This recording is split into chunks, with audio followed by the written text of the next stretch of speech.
thing is, the tours don't get publicised. They got publicised, it would be wrong, it would just be up and wrong. But I prefer that.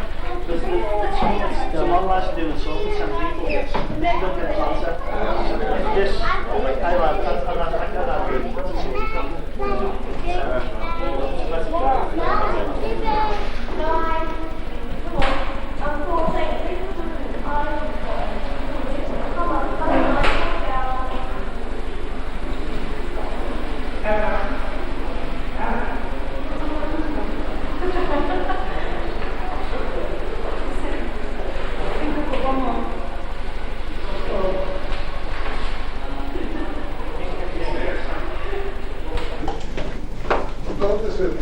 Come on, Wales!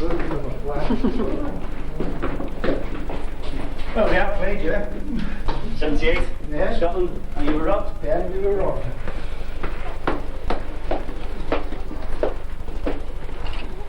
There's always one. That's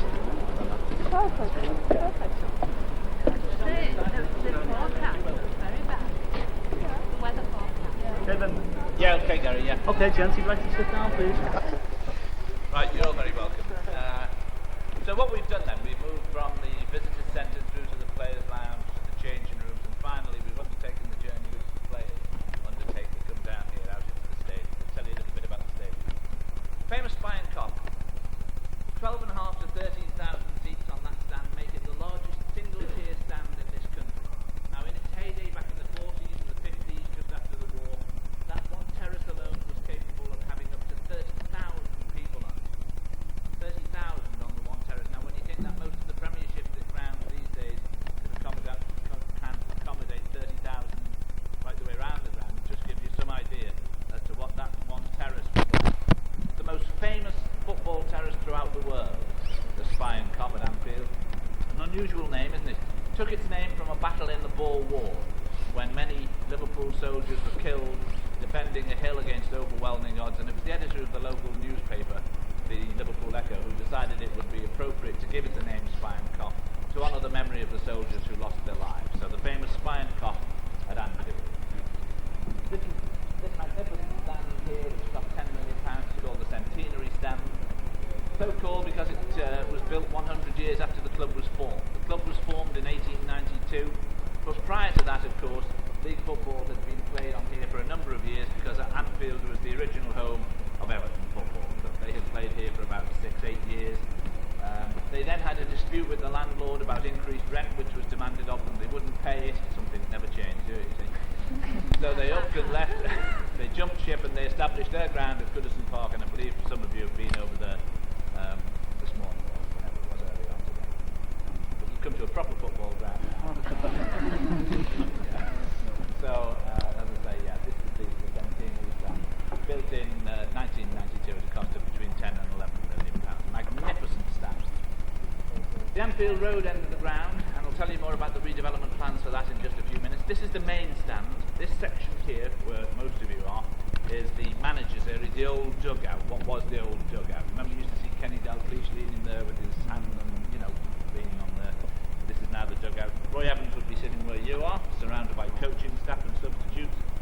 The opposing manager, Joe Royal or Alex Ferguson or whoever, would be sitting just here in that empty seat. You must have all known who it was. It's particularly handy for Ferguson because it gives him the chance to run onto the pitch to complain to the referee that they've only played 90 minutes. Because we're rewriting the laws of football with Manchester United, aren't we, to ensure that when they score the winning goal, the referee blows the final whistle. That seems to be the thing. But anyway, the manager sits there. In my opinion, it's the worst seat in the ground. They're too low down. And in fact, if you heard Kenny Dalglish interviewed just a couple of days ago, and he's just written a new book, he said, they asked him why did he always stand up. He said, because he couldn't really sleep in the seat. That's what he said, yeah? That's a quote from it. So there's the best spec in the house over your right-hand shoulder. That's the director's box. They know that thing there. That's the spec when they see one. So that's the director's box. Just to the left of that is the press box. Yeah? Press box with the red bench things on. Now, a lot of people, when they visit the ground, they undertake that journey, which the greatest players in the world have done down the years. They come to the top of the steps, so this is where the players come onto the pitch and sort of change. When they stand there, a lot of people pass a comment that the ground seems a lot smaller than it does cameras on television. Yeah? A lot of people are nodding in agreement. And that's because when you're watching at home on the television, an optical illusion is created because the cameras are right up there above your head. Yeah? And it just creates the illusion of it being bigger than it actually is. So the cameras and the commentators would be up there. On a match day when we have a live match, when Sky Television come, that tatty green box up there is transformed into a television studio. So that, you know, when you see the likes of Richard Keys and Andy Gray sitting there analysing the game at half-time and replaying the goals, hopefully, in what looks like a very glamorous television studio, it isn't. It's a tatty green box, which is done up to look like a glamorous TV studio. When BBC television come here for a live match, that's where we put Jimmy Hill's chin, because we've got no room. The box next to it with Reebok on is the, I suppose it's what you'd call the nerve centre of Anfield. It's the stadium control box, where the stadium authorities and the police would work in conjunction with each other to monitor things such as crowd safety, emergency exits, evacuation procedures, monitoring the attendance. They would have control of the closed-circuit TV cameras, which you can see. Can you see one above the green box? Yeah. So they will know what's going on both inside and outside of the ground, and they can control everything. Any problems at all, we'll be able to solve them. Now, talking about boxes, you can see the boxes halfway up the centenary stand. Yeah? You can see them halfway up the centenary stand there? And they have the names of the companies on them who have leased those boxes from Liverpool Football Club. And it will have cost those companies, for the privilege of watching Liverpool Football Club for one season, it will have cost them £30,000.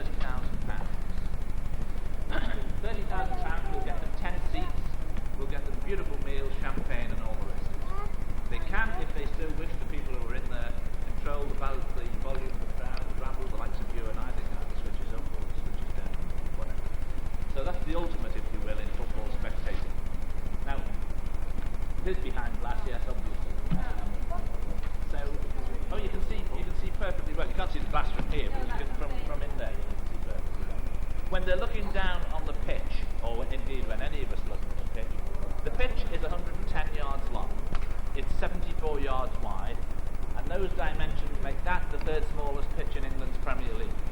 There are only two clubs who have smaller pitches, Arsenal Football Club and Southampton Football Club. Yes. No. Cheers, everyone. So, as I say, it's a very, very small pitch. Below the surface, we have about 10 to 12 inches below the surface, we have 22 miles of hot water piping. So that in the winter, when the frosts come, Reg, the chief groundsman, the guy with the blue sweater, will simply push the button overnight and leave the hot water on, and literally within 12 hours, 18 hours, the pitch will have thawed out and will be perfectly playable. So we won't lose any games as a result of the pitch being frosted up. Yeah, every game will be played. So, the Anfield Road end, down here then. I told you about the redevelopment plans for this. At the end of this present season, this stand is going to be knocked down, and it will be replaced with a two-tier stand. The capacity, somebody was asking me what the capacity was at the moment. The capacity at the moment is about 41,500. When this is complete, this will take it up to about 44,500. Now that's well on the way to the magical 45,000. I say magical because that's the figure when the football authorities, UEFA, the Football Association, will look favourably upon your ground being used to host prestige games such as FA Cup semi-finals, European finals, international matches. And when this stand is complete, will certainly be a step in the right direction. It will have an electronic score, and it will be designed similar to the magnificent centenary stand. All that will then remain will be this stand will need to be redeveloped. I told you that this was the best seat in the house, and so it is. The further back you go, pillars numbers 2 and 3 start to cause an obstruction. Right? So what we're going to do within 3 or 4 years' time is to put a cantilever roof on here, i.e. one which is totally unsupported. If you look at the cop and the centenary stand, there isn't an obstruction in sight. And that will be the case with here. Hopefully we'll be able to take it back a little bit, presumably a few boxes. We could be looking in about 4 or 5 years' time with a pitch and a ground capable of holding, getting on for 50,000 all-seater, all unobstructed views. Now the stadium looks well enough now, doesn't it? You know, with these two magnificent stands, but you can imagine what it's going to be like when these two will look fantastic. Just as a matter of interest, on a day like today, the football club, Liverpool Football Club, would employ in the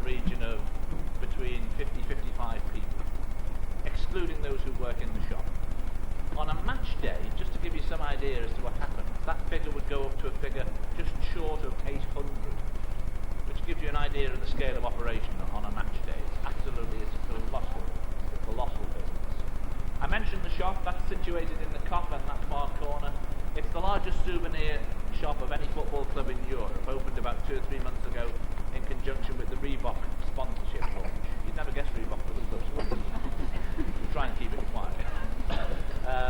And finally, at this end of the ground, we've got the very famous Shankly Gates with the club's anthem, You'll Never Walk Alone. And last and certainly not least, also at this end, if you haven't already seen it, is the Eternal Flame